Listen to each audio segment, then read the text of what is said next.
আপসহীন BNP নেত্রী বেগম খালেদা জিয়ার মৃত্যুতে শোকস্তব্ধ পুরো দেশ। বিস্তারিত জানাতে এভারকেয়ারের সামনে আছেন সহকর্মী আতাউর কাউসার ও শাকির আহমেদ। সরাসরি শুরুতেই যাচ্ছি কাউসারের কাছে। কাউসার,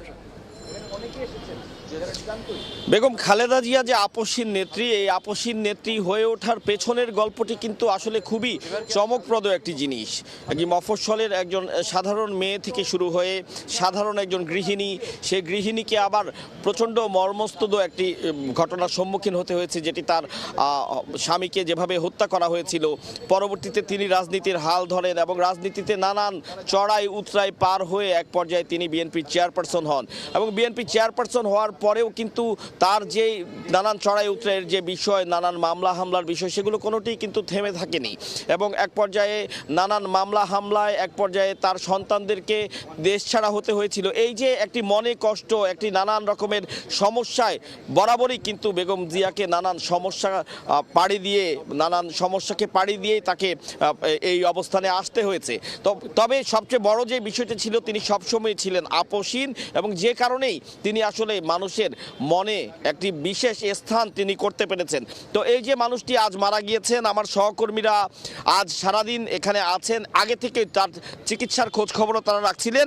আমার সহকর্মী আছেন শাকির আহমেদ, আমি একটু তার কাছে জানতে চাই যে এই যে তিনি মারা গেলেন, আজকে প্রচুর মানুষজন আমরা এখানে দেখতে পাচ্ছি, আপনিও নিশ্চয়ই দেখেছেন, এবং তার দাফনের বিষয়, এই সব বিষয় নিয়ে একটু আমাদের দর্শকদের জানান প্লিজ। কাউসার, আপনি যেমনটি বলছিলেন যে তিনি আপসহীন, সেটি আমরা দেখতে পেয়েছি। এখানে যে যারা উপস্থিত হয়েছেন কনকনে শীত উপেক্ষা করে, তার শুধু দলীয় নেতাকর্মী নন, ভালোবাসা থেকে দেশের একজন নেতা হিসাবে বা 3 বার রাষ্ট্র পরিচালনা করার পর তার দেশের পক্ষে যে ভূমিকাগুলো, বিশেষ করে গণতন্ত্র পুনরুদ্ধারে যে তার ভূমিকাগুলো, সেগুলো স্মরণ করে আমরা দেখতে পেয়েছি যে তার দলের বাইরেও অসংখ্য মানুষ কিন্তু তার প্রতি সমবেদনা জানাচ্ছেন, তার মৃত্যুতে শোকাহত, এবং তারাও এখানে উপস্থিত হয়েছেন।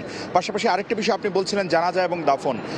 জানেন যে এই প্রিয় নেত্রীকে দেখার জন্য বিএনপির নেতাকর্মী সহ সাধারণ মানুষের কিন্তু একটি তুমুল আকাঙ্ক্ষা রয়েছে, শেষবারের মতো তারা নেত্রীকে দেখতে চান।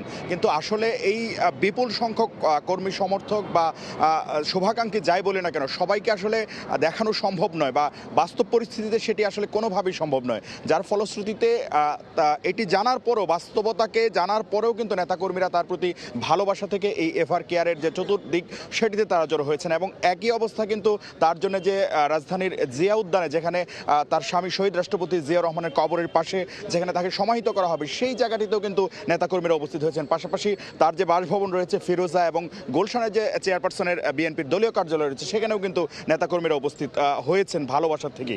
তো তার যে দাফনের আনুষ্ঠানিকতা, সেটি আমরা যতটুকু জানতে পেরেছি, কাল সকালে এখান থেকে তাকে তার যে সর্বশেষ আবাসস্থল, অর্থাৎ 2018 সালে কারান্তরীণ হওয়ার পর তিনি যে আসলে যে বাসাটিতে পরবর্তী সময় অনেকটা বলা চলে কারান্তরীণেই ছিলেন, সেই ফিরোজায় নিয়ে যাওয়া হবে। পরবর্তীতে স্বজনরা তার মরদেহটি দেখবেন এবং পরবর্তীতে তার যে নামাজে জানাজা, সেটি জাতীয় সংসদের দক্ষিণ প্লাজায় অনুষ্ঠিত হবে, যে সংসদে তিনি বারবার নেতৃত্ব দিয়েছেন এবং যে সংসদ নির্বাচনে কখনোই কিন্তু তার হারার কোনো ধরনের ইতিহাস নেই। তিনি প্রতিটি নির্বাচনে, যতগুলো আসনে নির্বাচনে প্রতিদ্বন্দ্বিতা করছেন, প্রতিটিতে কিন্তু তিনি বিপুলভাবে জয়ী হয়েছেন এবং তার বিপক্ষের বর্ষিয়ান নেতাদেরকেও কিন্তু তিনি বিপুল ভোটে পরাজিত করেছেন। সুতরাং গণতন্ত্রের তার যাত্রা যেখান থেকে শুরু হয়েছিল, সেই জাতীয় সংসদেই কিন্তু তার যে নামাজে জানাজা অনুষ্ঠিত হবে, পরবর্তীতে তার স্বামীর যে সমাধি রয়েছে জিয়া উদ্যানে, সেখানেই তাকে দাফন করা হবে।